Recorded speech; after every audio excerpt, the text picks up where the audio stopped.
Your Eminence, Archbishop Anushirvan Tarpinian, Most Reverend clergymen, honorable sponsors and guests, beloved compatriots, dear ladies and gentlemen, on behalf of the Armenian Democratic Liberal Ramgavar Party, I salute you. Any impartial historian would want to know the answer to why 1.5 out of 2 million indigenous people would move away from their historic homeland where they lived for centuries before Turkey even existed.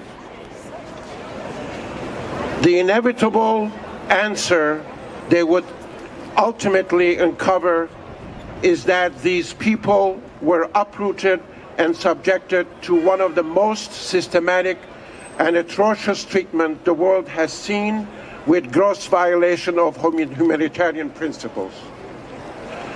Charles Aznavour, in his song "They Fell," said, and I quote, "They fell that year, they vanished from the earth, in their God still believing, never knowing the cause or what laws they'd offended.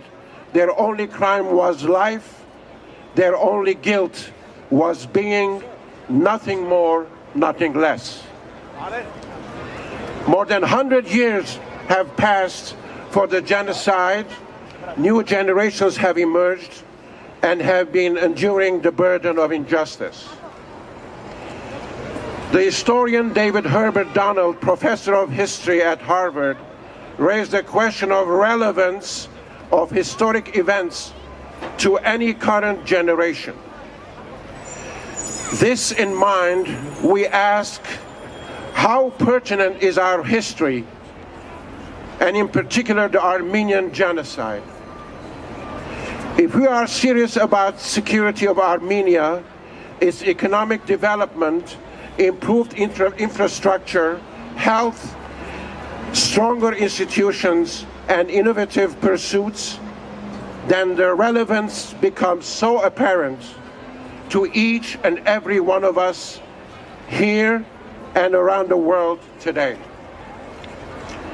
By remembering and commemorating our martyrs, we are sending a very clear message, a message that we do and will remember them, unrelenting in our pursuit of recognition, accountability, and reparation by those parties responsible. The unpunished and unrecognized Armenian genocide has served as a model for following genocides to happen. We will continue working with all pertinent international bodies for the prevention of future atrocities in many places of the world. In case we are thinking that we are out of the woods, think again. The reality indicates that we are physically surrounded by hate and the threat of recurrence. We are served by political lip servicing that do nothing else but distract us from our objectives.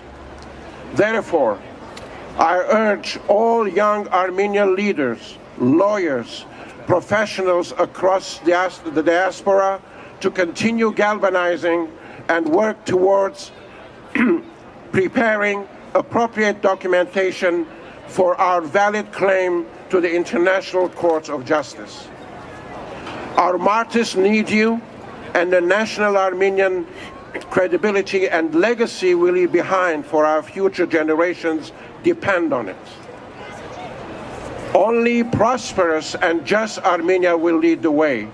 Let's not undermine the Velvet Revolution by just giving ideas or thinking we can do better. Let's be part of the success story behind it. And for once, let's depend on our own resources and talents. Dear fellow Armenians, heads of organizations, bodies of all denominations, let us continue to work together, egos and self-interest aside, towards a strong, prosperous, and united Armenia.